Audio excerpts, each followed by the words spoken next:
to show you how to make this two-dimensional Rolex watch cake topper. So I have a piece of non-slip pad underneath my cutting board so it doesn't slide around, an X-Acto knife with a wet paper towel, a Dresden tool, and a little bit of water. And I have Tyler's powder mixed into my fondant. This is going to help it set hard and it's going to be able to stand on its own. Now I printed this watch out. I measured the top of my cake to make sure that it would fit on the top. I printed it out the size I wanted it to be. I rolled that gray fondant out about a ½ inch thick so I could fit a skewer in it. And I'm doing my trace cut and smooth method to make this watch.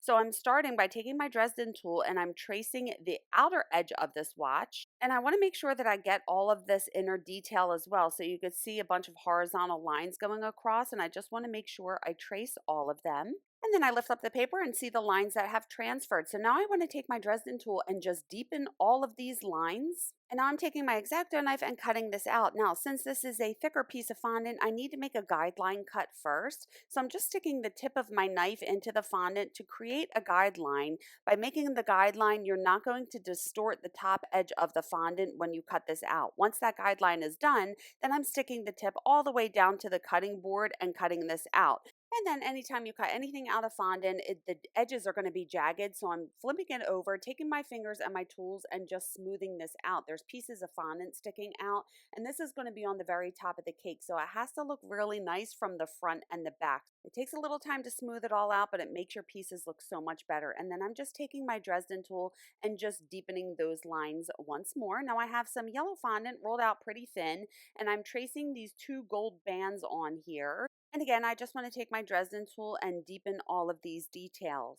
And then I want to cut these out. And again, I'm going to smooth my cuts. You don't see me do that, but I do it every time I cut anything out of fondant. Now I have some Rolex Super Gold and Rolex Super Silver and some lemon extract. And I'm putting these on a paper towel so it doesn't get everywhere. I'm flipping that silver piece upside down. And I already had some of the powder mixed with the lemon extract in this bowl. So I'm just getting a paintbrush and painting this gold. And then I'm doing the same thing for the silver, except I need to add a little bit more of the lemon extract. I had some powder in there already, and I'm just painting this. So I'm painting the back of it first and making sure I get all the way down the sides. And this dries really quickly because I mixed it with lemon extract. So I'm doing a second coat on the gold, then I'm going to flip it over and paint the very front of it silver as well, waiting about a minute or two for it to dry and then adding a second coat. Now I printed these out on my edible printer. I have videos showing you how I use my edible printer, but I measured my cake and made sure I printed all of these out the correct size. And I just prefer to hand cut everything. You can use a Cricut if you want, but I'm cutting just around that gold border. And now I'm getting a little bit of water behind the gold pieces and sticking them down. I have the picture close for reference so I can make sure that I'm assembling this correctly. Then I have some piping gel. I flip that upside down on a paper towel and I'm going past the edges onto the paper towel to make sure I get piping gel all along the edges so they're not going to lift, and I'm sticking this down onto the fondant. And then there was a little piece of fondant that I had to cut away so the face of the watch would sit flat. So I'm just removing that and then I can press that down.